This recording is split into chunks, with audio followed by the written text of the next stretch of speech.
Okay, fantastic.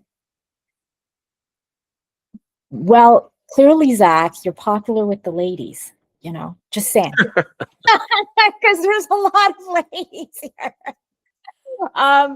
I know oftentimes some of the male members, we tend to get one or two male members come to a lot of these events, but there tends to be a lot of female leaders that are here. And what I'm going to do is, because it's 10:03 and I want to be very mindful of your time, I'm going to just start with, because right now the group is manageable, right? Let's start off, if you'd like to, for you to get an idea of who's here, so you have an understanding of, the members that are here right now. And what I'm planning on doing in any event is sharing this video with all of the members. So there's approximately about 100 council members. It'll go out to everybody. Okay. Mm-hmm. All right. Shanna, I have you on the top right. So do you want to start things off? And then Sasha, Natalie, Teresa, Lori, and Madeline. You said Shanna, right, Tiagi? Yeah, that's right. Sorry. I'm in full transparency, multitasking. I'm getting my kids off to school, but I'm Shanna Goodell, and I am in Los Gatos, California. I work for Druva, and I'm the head of learning and talent management. It's great. Good to meet you. My kids are out in the front yard right now, getting ready for nice playing before school. So great. Sasha? Hi, I'm Sasha Farley. I have my own consulting company, Sasha Farley Consulting, where I do work on remote work and helping you align it to the ways that our brain functions instead of treating people like machines or using our holdovers from the industrial age. So, no, well, that's very helpful. Yeah, that's needed. Absolutely.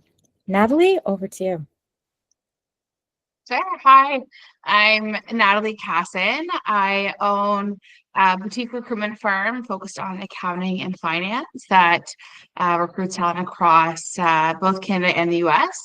And yeah, I'm looking forward to today. And a really big part of my work involves around culture and well-being and really how that impacts hiring and leadership decisions across companies. So yeah. Great. And I was at an event speaking for Natalie. Natalie hosted a wonderful event full of a lot of finance leaders, right? It was mostly finance, and there was leaders. Few HR, but yeah, mostly it tends to be mostly accounting and finance people that I'm around. Yeah. Great. Teresa, over to you. Well, there's lots of reasons why the city of Fort Collins is special. One is because Zach lives just a few blocks from where I'm sitting today. That's true. I know. We should be we could be in the same room. We could be in the same room, and we've had the distinct honor of having Zach speak at the city a few times. Zach's books on mattering, his latest book is very powerful because that's something that really matters to us. When we help our public servants know they're seen and belong, then they can give the same to the community. So Zach, I'm really glad to see you and listen to your voice as you share some of your stories. It's good to see you. Yeah. Nice to see a friendly face. Yeah. This right here is special, and I'm so glad to see both of you here together. Lori, over to you. I'm Lori. I'm a psychologist, and I'm also a passionate advocate of sustainability, sort of in all its ways. So taking care of yourself, taking care of each other, and taking care of the planet. And so I just connected with Tiagi, and am excited to be part of this and to hear and learn. And Lori is actually going to be a featured speaker under the banner of Earth Wellbeing Council, because she has a book coming out.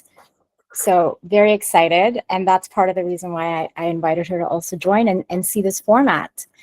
Okay, Madeline, over to you. Sorry, I was putting in the chat. I'm not feeling very well, so that's why I'm off camera. Apologize. for that.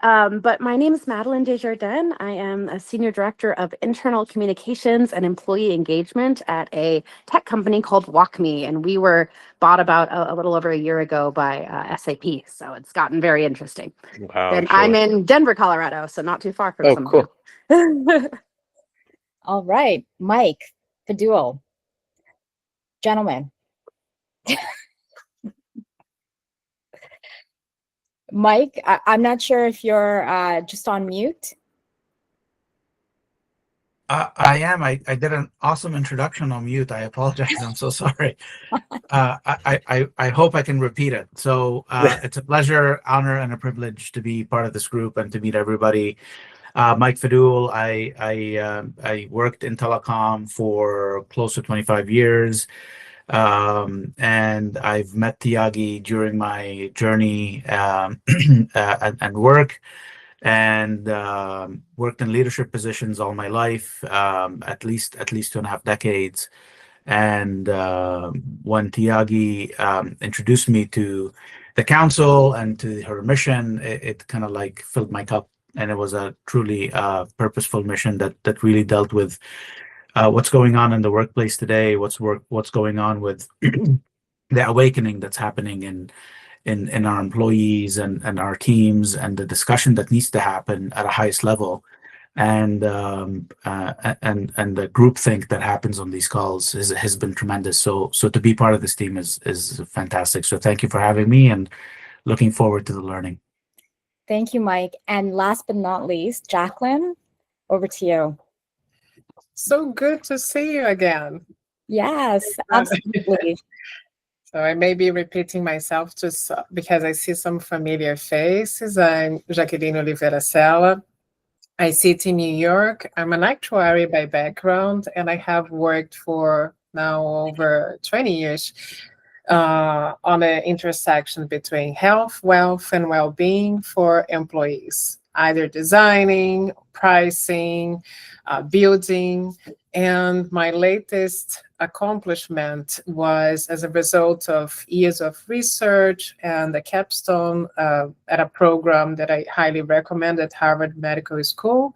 I was able to create not just a method to build, to help, let's say, us be better leaders. However, the leader in all of us should be more,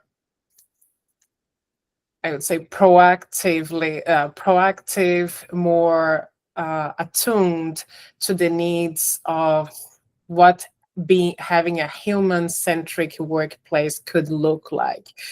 And recently, I was able to, after working for the last 10 months, I was finally able to test and convert into a GPT that's now available, more private than ChatGPT, but it's available to all of you.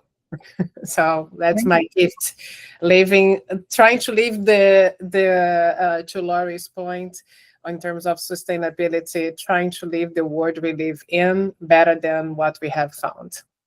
Great. And we just had Erin Young join. So Erin is with Breckenridge, but I'll let you introduce yourself, Erin. You might be on mute. Hi, yes, thank you so much. Sorry for being just a couple minutes late. I have I'm on Mountain Standard Time, and so my kid drop off is like just a little bit. My name is Erin Young. I'm the sustainability specialist with Breckenridge Grand Vacations in Colorado, and we are a large company that manages about 1.5 million square feet of luxury resort, timeshare, and hotels. And we have a very strong sustainability arm that I'm a part of, and some really big goals there. But also, prior hat I used to wear before this was the job quality and equity specialist with the Colorado Department of Labor. So it's kind of that whole triple bottom line of people, planet, prosperity is how we call it at BGV, which is Breckenridge Grand Vacations. We call it people, planet, prosperity. So just try to live every day. Yeah. Fantastic. I love it. And I think, everyone hasn't had an opportunity to review Zach's kind of a little bit of his bio on the agenda. But Zach, I just want to say thank you. I'm gonna start with a little bit of a blurb and an intro before we get into the Q&A. And I'd love it if, as part of the Q&A, if you can insert what you just shared with me before everyone had joined. I think you were talking about how leaders, like the type of questions, right? Like the question you pose to leaders. I loved how you phrased that. And oftentimes leaders don't necessarily have the answers, right? In terms of that question, right? How do the controls, like you were talking specifically about, like what type of controls do you have in place for like actually evaluating management leadership? All right, Sarah Knowles. Okay, let me just make sure. Did Sarah join? Let's see. I did indeed. Oh, hi, Sarah. Sarah's from the UK. Thank you so much for joining. Sarah, I'd love for you to also just introduce yourself quickly to Zach, and then we're going to get into the Q&A session. Oh, you're on mute. Oh, sorry, I'm on mute. I'm so very sorry that I'm late. I was stuck on a client call. My name's Sarah Knowles. I'm the Global Vice President of Wellbeing and Resiliency at Teleperformance, and I'm based in England in the UK. So it's a pleasure to meet you. Great. Good to meet you. Great. Thank you, everyone, for joining. I know everyone is so tight on time, so this is appreciative. I'm going to get into it right now in terms of getting into the Q&A, but I'll gauge whether I want to ask all 6 questions or maybe keep it to 4 so that I can open up the floor for Q&A from all of you. So without further ado, and maybe I'll just, no, actually, I won't share my screen. I'll just ask the questions. So as noted, it's a pleasure to have Zach Mercurio, researcher, consultant, and author of the acclaimed book, The Power of Mattering. Zach's work focuses on one of the most fundamental human needs, the need to feel like we matter. His research shows that when people believe they're significant and their work has meaning, they perform better, stay longer, and contribute more deeply to their teams and organizations. So today with HR and learning leaders, I think it's mostly HR leaders actually in the room. Nope, Shanna is in learning. We'll explore how cultivating a culture of mattering transforms both people and performance. So Zach, thank you for joining. Appreciate it. My pleasure. Thanks for having me. All right, we're gonna get started with the Q&A. Kind of a little bit that layers on already what we discussed on the podcast, right, with you around purpose, setting the foundation for why mattering actually matters. So if you can describe mattering as a universal human need that shapes motivation and well-being, how do you define mattering in that context for work? Yeah, well, I mean, to matter, to be important to someone else is our most primal survival instinct. So no one would be on this call if at some point we hadn't been important enough to another human being to keep us all alive. True.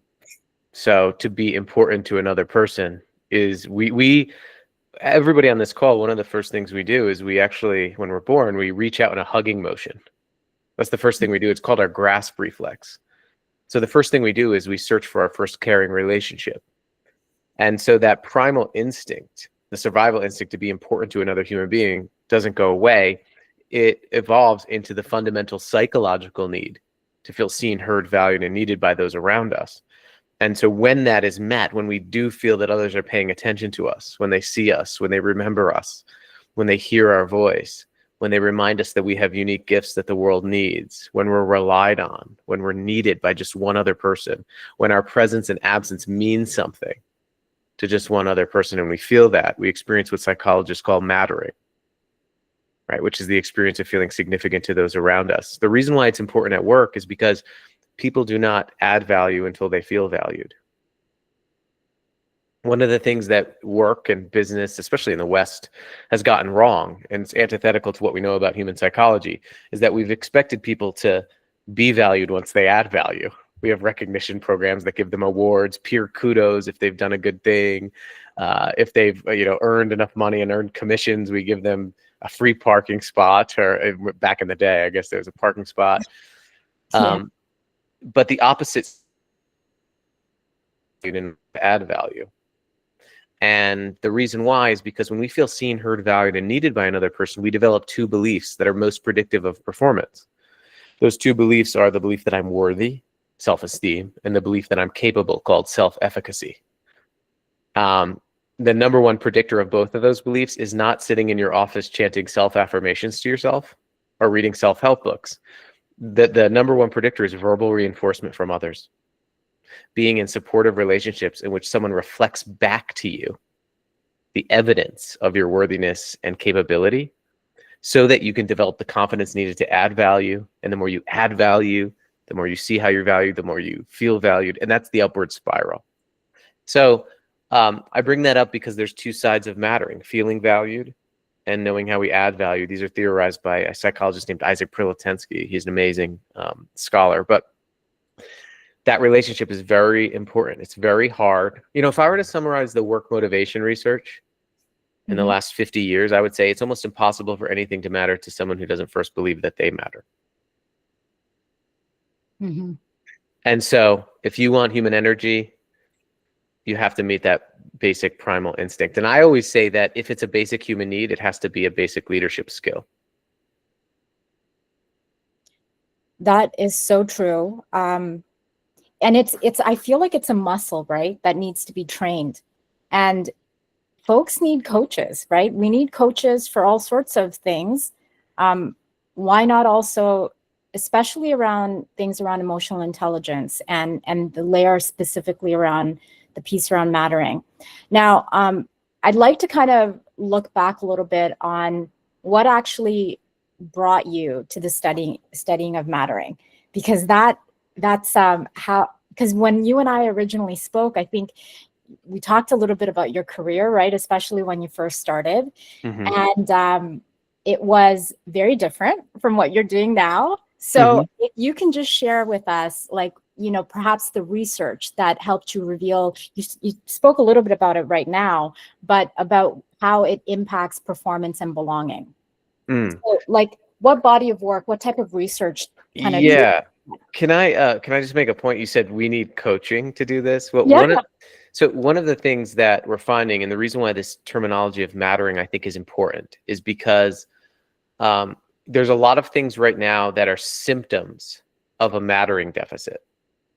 So, for example, our loneliness epidemic. Everybody talks about loneliness, right? Loneliness is not the outcome of being alone. Loneliness is the outcome of feeling that you don't matter. So research finds that it's not the lack of social contact that predicts loneliness. It's the lack of perceived social value to others.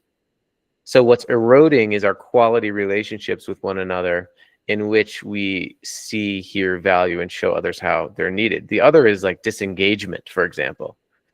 Gallup released their engagement surveys in 2025, and guess what? It's the lowest it's been in a decade. And this is despite like $1 billion being invested in the employee engagement services industry. How many surveys are there now? There's 100 validated surveys to measure engagement.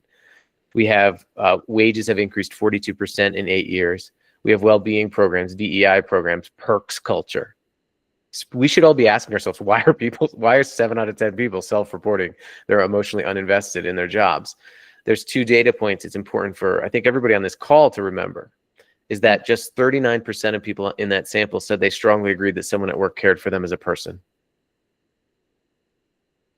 Just 30% said they could strongly agree that someone saw and invested in their unique potential. So you can't solve these things in a program or initiative. You can only solve these things through interactions. And I think this is very important because mattering happens at the interactional level. It does not happen at the programmatic level. You can't do a program initiative. You can't buy a recognition software platform to help someone feel that they matter. People feel that they matter to other people in interpersonal relationships. And so that's what we've been missing. And what led me here is I was actually in a job I hated after college. I was really good at it, but I hated it. I was in advertising. I was in digital advertising sales in the mid-2000s. This is when banner ads were innovative. You know the banner ads that used to flash on the thing? I was out there convincing people, you have to go digital, you know, to companies and organizations. I was really good at it, but I was out meeting people, real human beings who were living like really complex and important lives. And I was meeting them, and then I'd go back into the office and all we would do is talk about how we can get more money out of them. And all my peers would talk about is what they did last weekend and what they're doing the next weekend. And I was just astounded that this many people lived for 2/7 of their lives the days that were given the letter S. And so what I wanted to do is I wanted to figure out like what actually constitutes, what brings people joy in work. And you see joyful people all around. And I was in DC, downtown DC. And so I saw people all the time, cab drivers, bus drivers.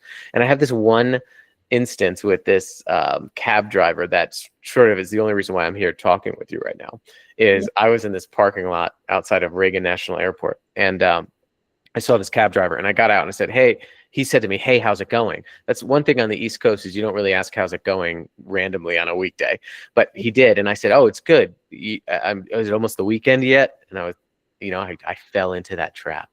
Yeah. And it was Tuesday at the time, which is embarrassing. And I remember him looking at me and he said, oh, I said, how are you doing? And he said, oh, it's great. And he started telling me about all the people he picked up that day, like their names, where they came from. He said, I've been doing this for 20 years and I think that I've met like over 50,000 people. And he's like talking to me about this. And I realized something. He did not talk about what he did. He talked about why he did it and who he did it for. And I was like, wow, how do we build that perspective in people? How do we show people why they're doing what they're doing and who they're doing it with? I left that job and I ended up getting my master's and then PhD studying meaningful work. And my work initially started with frontline workers. I did a study on janitors and how they come to experience meaningfulness in their work. And what we found, again, as we found surveying thousands of people, when people most feel a sense of meaningfulness, when they most feel a sense of motivation, when they most feel that they matter in work, it does not come from programs, pay, or perks. It comes from somebody remembering your name. It comes from somebody looking you in the eye and remembering something about your life and offering an action to help. It comes when someone can name a unique gift that you have, when somebody trusts you and gives you real responsibility. It doesn't happen through big actions. It happens through small interactions, which this should take us full circle now, because what's missing is the interactional level. And we're actually losing one of the reasons why we need coaching. And one of the reasons why we have this mattering deficit, because you could easily say, like, you say, I want to leave this call. Like, this is common sense. Why does this guy have a job? Why is he researching this? You should be able to just say, be a good human at work and leave. Mm-hmm. But the problem is that we've been collectively losing these skills to care over the past 25 years of using digital technology to get out of the social repetitions and social situations in which we demonstrate care. Yeah. So every time we send that emoji and say, I'm sorry to hear that, instead of sitting with somebody who's giving us bad news and seeking understanding, we're at the whim of what psychologists call social skill decay. And our skill, every time we get out of that social situation to show compassion, our skill to do it decays. If I were to show you a graph right now of how much time people spend with people in person right now in every age group, you'd see it go down for the last 10 years. So our skills to do this have decayed, which means we have to consciously reskill us and our people to care again. Yeah, I love this. So I want to point out a couple things, right? So I loved how you said seeking understanding. That is so critical. So critical. Just, you mentioned also being a good human being, right? I think that whole notion of seeking understanding is a critical piece. And then I'll also mention and reiterate the social skills decay. Like, I'd love to, as part of the wrap-up notes, and when I post this on LinkedIn, I'm going to make sure I highlight a couple key, things that you're really pointing out, which is important. I also want to make a note. So Madeline, thanks so much for sharing your question, because she had a question. Yeah, can I answer it? Yeah, absolutely. Yeah, it's so one of the problems with, I love that question. It's a great question. When I say in person, I mean in real time. So one of the things that's really important is that with remote work, one of the things we have to understand is that remote work has made it easier for us to get out of showing people that they matter. So for example, a lot of times when we're using remote work, research finds that when we are in real time with each other, our interactions are actually shorter than they would be in person. So we actually schedule meetings about 50% shorter one-on-ones than we do when we're in person with people. There's also an unusual thing that happens in remote work, especially in using technology, is that I can click this big red button in Zoom. It's a leave button. It has someone literally walking out the door. So if I'm on a call and I sense that Madeline is, and I hope I'm saying that right, Madeline is, frustrated, right? I can just click leave, and then I don't have to think about Madeline until next week. That's unnatural, right? I don't have to actually like be with Madeline. So some things, the reason why this works is that if I sense that Madeline's frustrated in a call, a leader who shows people how they matter will call Madeline right after and say, hey, Madeline, I noticed you were frustrated. Is that right? And create that space, those in-between moments. So what's missing in remote work is that we've actually used technology for efficiency, not connection. It's actually become easier to dehumanize people in remote work. It's become easier to get out of the social situations in which we have to demonstrate care. And then what happens on the other side, if I'm a remote worker, I expect less. So I expect less. Well, it's just transactional. I just submit my work and I get maybe a thank you for this, and then that's it. I never hear from anybody. I never see the difference that I make. So it's just work for me. It's just transactional. If I feel like a transaction, I'm going to act like a transaction, right? And then that's unhealthy on both sides. So yes, in real time, it's important. The in-between moments in remote work, the couple of minutes when you're jumping on a call, and instead of going on mute and opening up a bunch of tabs and answering another email, that's a moment where you can say, hey, I remembered last week you were really nervous about that meeting. How did it go? Right? And there's magic in being remembered. And those little moments of connection are available anywhere, remotely or otherwise. The challenge for us is we can't use technology for efficiency in remote work. We should use it for connection and let all the efficiency stuff and all the updates go through to email. Yeah. I really like that. So Madeline, I hope that's a good nugget, right? Because that is a really good point, Zach, you're making, because it's all the missed opportunities for that connection, those in-between moments that you speak of, which is so critical. I'd love to also, so Madeline, you did ask another question. So in person, extremely limiting and possibly biased. Yeah. I think he covered it. Yeah, I just really appreciate that, because I think it's easy, especially in today's world, to use this as an argument for in-person work, right? And that is, I think, exactly the wrong direction versus taking the time, making the choices exactly what you're saying. It's a different style of leadership versus a style of working. Yeah. And to Zach's point, right? I think what we need to constantly kind of reiterate is around the fact that this is a muscle. Right? Mark's work, Mark C. Crowley's work also talked about leading with heart. It's heart, it's mattering, but there are practices that we can all do better, right? By just being, I think, more present and more conscientious as well as human beings. I also want to take a moment to let Jacqueline also ask your question. Love this. So thank you, Zach. Yeah. So I love the topic of matter. Fully agree. There are so many research talking about what matters for employees at work and why people leave their workplace, why sometimes they don't have the ability to leave, but they languish, like they are there, but they are not really present. And a lot of that has to do with the relationship with the manager, with relationship with others.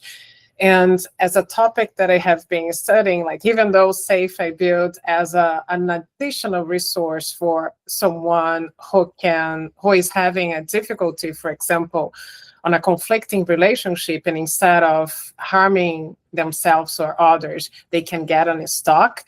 I believe that the systems, the containers where we are all like from corporate, so the containers that sometimes we are placed in, they are not helping us. You mentioned the remote work, but I think it's, I would like focus, it's beyond that. It's how are you measuring performance? How is that connected with your reward systems? How people are recognizing your value at work? Is it only as an individual contributor, or are you really promoting that teamwork, that connection? And what meaningful connection is? It's not just that, oh, great. It's not the cheerleader. And I'm saying that on purpose. It's converting that into something real, something that's meaningful, and could help someone to identify their blind spots and say, excellent, I feel value, I feel great about myself, now I can do more. You make such a great point in that we can't rely on people to be morally good in systems that incentivize them not to be. Yes. So, if there's a system that is telling people to be self-serving, and we hinge their survival and livelihood on being self-serving and reaching self-serving goals, then that's who they'll become. So yes, there is a systemic component that is involved. However, I will say that you don't need your organization's permission for how you show up in your next interaction. Every leader needs to understand that while they may not have positional power or systemic power, they always have interactional power. Yeah. One of the groups that I worked with was university janitors, and these are people that are systematically marginalized. So what I mean by that is, we embedded ourselves with this group of cleaners, and I remember I was in a break room, and a building user walked by, and they threw a piece of trash. It hit the piece of the edge of the trash can, landed on the floor, and the building user just walked right by them. Like, this is every day. They're often invisible. The organization, there was a department head who told one of the janitors that we could train a monkey to do this job at orientation, that you're replaceable, right? This is happening in a university setting. So imagine what's happening elsewhere. But what we found actually sustained people in spite of systems that were designed to foster antimattering, was they had a person, right? They had a person that consistently showed up in interactions and committed to seeing, hearing, and valuing them in spite of the system. And in Colorado, if you try to, those of you who are in Colorado, especially on the Front Range, if you try to grow a garden in the summer, it's not right. We shouldn't be doing that because it's a semi-arid environment, but you have to create microclimates. And I think that oftentimes middle managers especially give up their interactional power. But yes, so yes, systems either make behavior impossible or possible. And at the same time, there's a source of power in interactions that we all have and that everybody has that can make a massive difference. And that we've seen in our research, really, the quality of how someone perceives culture and their work comes from the quality of interactions they have. And going back to Madeline's example about remote work, what Nick Bloom finds, he's a Stanford researcher on remote work, he finds that, it doesn't matter where or when someone works. It matters what they experience while they're working. Yeah. And that experience is largely related to relationships. I love that. And it's how much as a person, you can only control one. Yes. Yeah. Yeah. Yes. And how we show up. And, that's why, in our research, we find that really, and unfortunately, we glorify big actions when it comes to leadership. Like, you'll see on LinkedIn, everybody's talking about their product launches and everything. Nobody posts on LinkedIn, I remembered someone's full name today and checked in on how their child was doing because they were sick. We gotta do some right. But that's actually what makes that, in our research on thousands of people, that's actually what makes great leaders. Exactly. If you I have heard so many times, and I will pause and not be selfish. I have heard so many times when someone posts something that is slightly more personal, that there is a pushback. Right. Yeah, So it's right. finding the right balance. For example, it gives me immense pleasure to share someone's accomplishment that could benefit others in that network, as part of the network. And the last bit on the systems is, how can we, I will flip my question, how can we create the systems that will not limit people's ability to create those meaningful connections? Yeah, and I think that one of the things that we have to do is we become what we reward. So thinking about what we reward, but also, and goes back to our conversation at the beginning, that leadership is an occupation. It's a separate occupation. So we tend to promote people who are good at doing their jobs into leadership positions and give them like an LMS module on how to be a good supervisor. And that's it. Imagine if you did that with like an accountant, the occupation of an accountant. No, they have to go years of training. They get accredited. They have controls, right? Yeah. We've treated, but when someone's responsible for leading the place, and I mean just generally remote or otherwise, the place, the environment where someone spends 1/3 of their one waking life, we say, here, take a week training or a couple days training on how to communicate. And then that's it. Right? So leadership is a separate occupation that requires a separate set of skills. It requires a separate set of standards. And if a leader's occupation is people to regenerate the human energy needed to accomplish some bigger purpose, which is what I believe leadership is, then they should be an expert in human beings. They should have some expertise in human psychology. They should have some expertise in basic needs. They should have skills to meet basic needs of human beings first, of seeing, hearing, valuing, showing people how they're needed, so that they can regenerate the energy needed for the lagging indicators. And the organization should then measure on that, develop on that, and evaluate leaders against that. And organizations should stop promoting people who treat people poorly, yet perform well. And and only promote people who have demonstrated that they show people how they matter, they dignify, respect people while performing well. It's not either or, while achieving results. And those are the systemic changes that we need. And it takes bravery and courage to do that. But there are organizations that do it. And that's what creates long-term success. I love it. And I also, one of the big things that I know that we're looking to do from the Global Wellbeing Council is tying it into how it actually impacts performance by way of human creativity. Because I think when you matter and you trust, because mattering, I think, also leads to trust. But in any event, it's necessary for trust. It's founded. Yes, absolutely. I'd love to turn it over to Natalie to ask question. So Natalie. And I know Shanna had her hand up, and there's some in the chat too. So I want to make sure we get to all of them. We do all of the things. Natalie, Shanna, and Mike, in that order, because my questions, you know what? I'd love it for the audience to continue to ask questions because this is phenomenal. All right. Sorry, you all have had such great insights and questions. Absolutely. So I'm sorry I'm talking a lot. No. We want to hear from you, Zach, but also these questions are fantastic. Yeah, so my question, obviously, I think and I love the conversation so far. I think we're talking a lot about like what we can change, personally to affect these behaviors, right?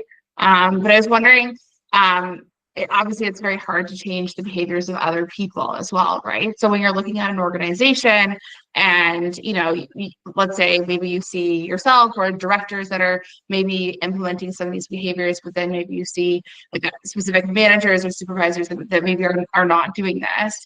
What are some of the ways that you can, help guide people or train or coach them towards maybe implementing some of the behaviors that you're talking about? Yeah, and so that's where systems come into play, right? And one of the tools, right, is having a leadership checklist of how you show up every day. What are the expected behaviors every day?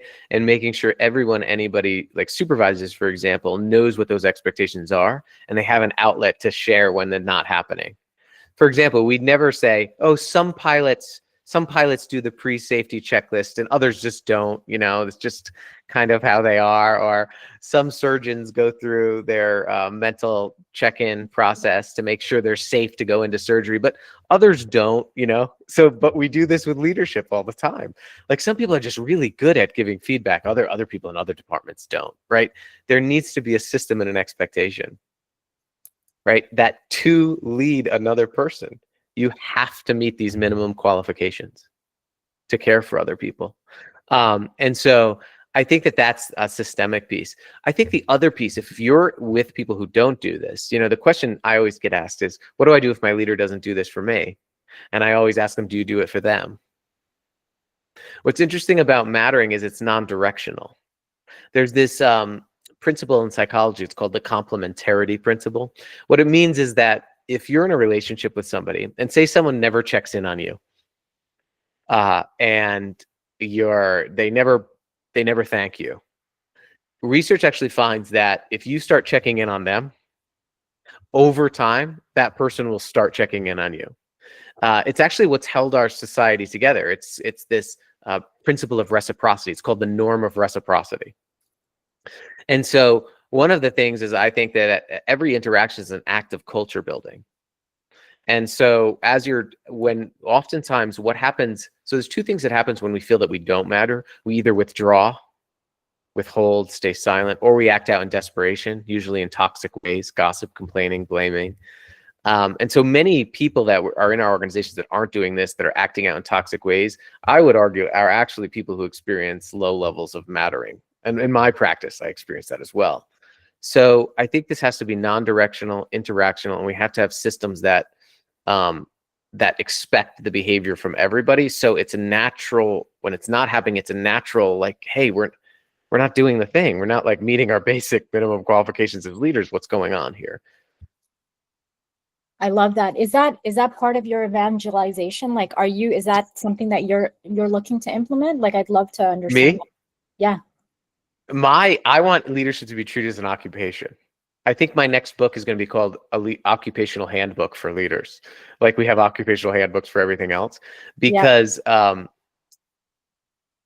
in a way that like reduces people to like skills and practices and checklists.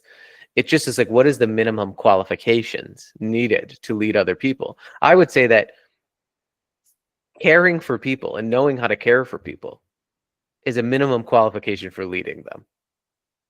Yeah, absolutely. And care, and you mentioned trust, care. Yeah. You can care about someone from afar. Yeah. It's easy to care about your people. Caring for people means you must understand them. To understand them, you must be able to see them. You must be able to ask meaningful questions that give you the data to see them. There was a comment in the chat that I want to get to. You must be able to check in on and address emotions and energy. You should be able to create an environment where people can speak up without fear.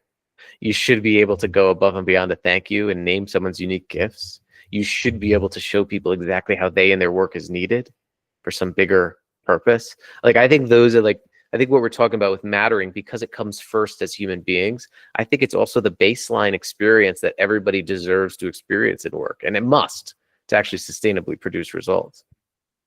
Especially as we go into like, we're evolving as a species. I think that I'm hopeful, right? I'm hopeful for Earth and for humans to be able to be better with each other. Okay, I want to turn it over to Shanna. Yeah, I'm sorry. So patient. Good question, Natalie. That's a great question. Like, what do we do when we see it around us? And some people do it, some people don't. I mean, this is messy. Yeah, the coaching aspect, I think on that, like I've attempted before also, and it's not always worked. So like maybe I just need to work on it more myself.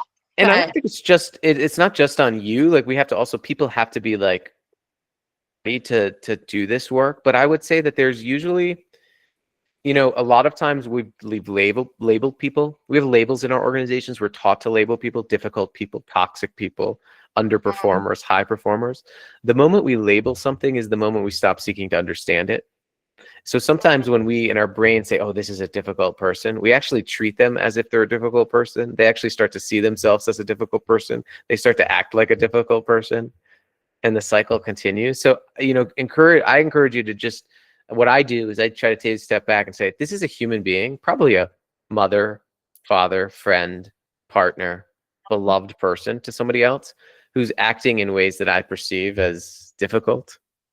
And I need to seek understanding first and really understand what might be manifesting these behaviors. And that always helps me to understand, gosh, there's probably some unmet need here going on first before I can get them to change their behavior. Yeah, I know that makes sense. Yeah, it's hard. I know it's hard. It's hard because you're a coach, right? And you're like, I'm the one going first. I know, but that's, I guess, the courage of leadership. Shanna, you're on mute right now. I am off mute. And I just am so excited by this conversation. Tiagi, thanks for bringing in Zach. Absolutely. Leading the leadership development at my company, it's challenging. And these are the types of conversations that I love to have. And I'm wondering, when you have done your research, how does this translate to different cultures, and how does it translate to different geographies? We have a very large office over in Pune, India, and we have very different office cultures. So I think I know the answer, but I'm just curious. It's a brilliant question.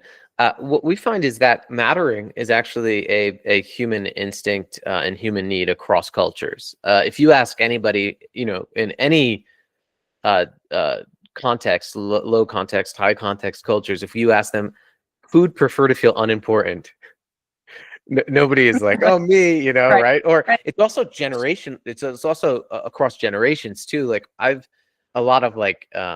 had some people say to me, Zach, well, this younger generation needs mattering more than we do. And I'm like, okay, so, raise your hand if you prefer to feel insignificant at work.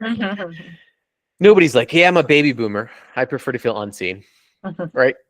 So it's across culture is the need to matter. Right. And then the three elements that we've uncovered is that everybody across pretty much every culture and occupation and generation needs to feel noticed, seen, and heard, needs to feel affirmed, needs to know that they have some unique gifts or talents that are making some difference, and needs to feel relied on, needed. So noticed, affirmed, and needed. But I will say this. One of the things that's a really powerful practice is when in different geographies and in different subcultures, when the leader can ask this question, it's very powerful. When you feel that you matter here, what are we doing? I love that. When you feel that you matter to me, what am I doing? And this helps to help understand in different geographies, different cultures, the behaviors in which the leader is doing that helps to foster that sense of importance that is universal. But the ways in which people feel noticed, affirmed, and needed may express differently, which may require some different behaviors or some different sets of skills. But the overarching goal of the culture is the same, that, we as a culture believe everybody should feel that they matter. But I think leaders should be skilled at asking that question. I love that. I'm going to fold that into my kickoff with our leaders. Yeah. When you feel that you matter to me, what am I doing? Write it down. Or if mattering isn't like a word because there's some languages that like we're trying to get our book translated, and some languages like we don't have a word for mattering. So if it's like when you feel important here, what's going on? When you feel, so you may have to play with that language a little bit. Great. Thank you so much. Yeah, it's a great question. Thank you. I want to turn it over to Mike. Mike, you also had some good points in question. Oh yeah, I posted, but I think the answer is there. I was talking about how we are modeling our behavior today to the future generation. I mean, Gen Zs are 28 years old. The eldest is 28. The youngest 13. They're in the workforce now, and they've become. I've had the pleasure and privilege of interviewing some of them, talking to them, and asking for their expectations, and it's so transactional. It is so the expectations have been set in a way whereby I need to feel heard, and if my thoughts and ideas and approaches aren't respected, I feel disrespected when my approaches aren't heard. So I've seen some people actually actively quit 18 months. They've had like 3-4 jobs in the last 2.5 years just because right away I feel unheard. I'm going to act on it. I'm going to go somewhere else. Yeah. But what they're seeking and asking for is very extrinsic. Pay me more, give me a title. But what they're really actually looking for is acknowledgement, being seen, being heard. They don't have the modeling. They don't have the language to say, this is what matters to me. This is what a good work environment is. So what they're asking for outwardly is very extrinsic, and what they need is very intrinsic. Brilliant. And there's such a mismatch, and nobody's heard. Nobody's being heard. So what are your thoughts there? Brilliant. I mean, a lot of people say like, oh, we're not going to give people a participation trophy. And I always say people won't need a trophy or an extrinsic reward to give them worth if they felt it every day. Gen Z is the loneliest generation. They are the generation in history that reports the lowest quality in interpersonal interactions. They have developed a peer orientation where they get their worth from peers instead of trusted adults. And peers are ill-equipped to are very ill-equipped to serve and fulfill someone's attachment needs for secure attachment and mattering. And so what happens is, as they grow up, as they go to into the workforce, they are always on the defensive because their attachment has been violated by their social media peers not caring about them for so long. So why would I securely attach if you're just going to eat me for lunch? You know, it's like the misplaced attachment. And so we have to do some more work to demonstrate that we do truly care. And the bar is much higher to be that, to fulfill that trust. But this is also happening in a time where we ourselves are losing the skills to do it. You know, I always say that, you know, as you know, right? When Gen X talks about Gen Z, like we raise them, you raise them. That's right. Right. And I know Brene Brown's talking about that a lot right now. Like the people who are like, what do we do with Gen Z, are the ones that raise them. And I think that one of the things we have to understand is, especially in the age of AI, where more people are realizing that we can't automate, we can't develop algorithms that care for people. So AI can like do our tasks, but it can't take moral responsibility for them. AI can't be accountable to another human being. That more people are actually going to be seeking true human trust. But we're in an era where our skills to deliver that and give that to Gen Z have actually withered because we ourselves are on Slack. We ourselves have been texting our way out of human communication for 25 years. I mean, we ourselves don't know what to do when we put down our phones. And so I think recommitting to these skills, asking people in Gen Z, when you do feel important here, outside of extrinsic rewards, what am I doing? Is very powerful to open up that space. So Zach, you touched, I mean, thank you so much for that. And so what you're describing basically is a potential generational trauma entering the workforce. Yeah, right, yeah. They don't feel safe. They come in with guards up and walls up, and an ill-equipped generation that has built itself not to care and matter. You're looking at KPIs first, and then if you're a high performer, then yeah, actually you're gonna get my attention. But if you know what I mean, it's become very binary. What's the answer? I mean, this is like we've got a problem that we need to address now. We have a problem, but I think it shows up. You mentioned transactional interactions. We have to commit to showing up and really helping people to feel heard in conversations. You know, if someone asks, for example, like people who left organizations, there's research that finds that in the 3 months prior to leaving, about 50% of people who leave said they didn't have a meaningful conversation with their manager about how they were doing, really how they were doing. And so I think really understanding what's important to people in Gen Z, and obviously like Gen Z has been villainized publicly for so long. Why wouldn't you be defensive? So one of the things that you can do is really make sure you're naming their unique gifts, right? I mean, what is the unique impact that they make? What are their unique strengths that they bring? What do they love to do? What are they good at? Like as people, as individuals, not as a generation, because I don't think that's a thing. But what perspectives do they offer? What wisdom can they offer? You know, like Gen Z, some of the research shows that Gen Z is not going to do anything if you don't tell them why they're doing it. Like, for example, and why would you? Like, we think that that's crazy, but why would you? Yeah. Gen Z has seen on their phones war and destruction and threats to mortality on their phones from around the world. They've grown up with that. They know life is short. They know life is precious. They see it every day through our interconnectivity. And so why would they spend their incredibly rare existence doing something where they don't know why it's happening? So lean into that and like use that as data. Like, I don't know why that's happening. I don't know why we're doing that.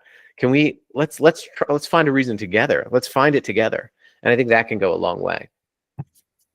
So I just want to be mindful of time. We have 4 minutes left. Do we have any unanswered questions in the chat? I want to make sure there's no unanswered. Absolutely. So I'm going to turn it over to Lori because I see Lori's hand up. Yeah. And before I let Lori speak, I'd love to just encourage the entire group that's joined us today. Zach has an amazing book. Everyone should pick it up, at least for ourselves, but certainly for within your organizations, because we talk about ways to encourage, like like people's enlightenment, it could start with reading a book, a beautiful book. And I'm looking forward to the handbook. I'm gonna, and by the way, everyone, I messaged Zach. I might have messaged you like 10 times, right? I tried to get on Zach's radar a few times, and thank God my persistence paid off. And we now have you here speaking with us. Lori, over to you. Yeah, I just want to make a quick comment. I work a lot in geriatrics, and I think a hopeful and sad thing is that what happens when people enter nursing homes is they suddenly do not feel like they matter at all. And the things that change it in that environment is doing education with the staff around noticing the pictures on their walls, asking them about, because what happens is their expectation, that generation's the expectation is, I matter because I did things. I mattered because I was the good cook. I mattered because I kept the house clean. I mattered because I mowed the lawn. And suddenly they can't do any of those things. So what I do a lot with them is retrain sort of what makes you matter. And with the staff, I do trainings on sort of how do you interact in a way that makes this person feel they matter right now, just as they are, because they're funny, because they smile, because boy, they make whatever it is. So I just wanted to say the good news, I think for other generations too, is that this really is doable. It's just figuring out how to sometimes rewrite what it means to matter. So for Gen Z, I think sometimes it is the money. If you don't pay me more money, like that's what I'm looking for, because somehow that's the transactional piece of it. But I think there's a lot of hope that we can rewrite the way we manage that.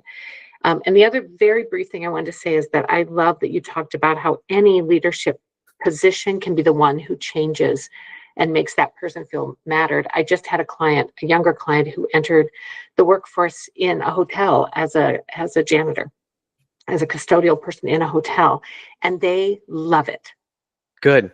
And they love it because their manager tells them all the time that they do a great job. And they're going to move up, they're going to do other things. But right now, as this 19-year-old, and all their work comrades are happy because they have this leadership. They don't know what's going on up above in the C-suite, but they know that their leader is telling them positive things and showing up for them. So anyway, just to first of all, Lori, can you connect with me? Yeah. And tell me what you're doing in that space, because also, you know, what's interesting is I'm doing a lot of work with elementary school children, and guess what?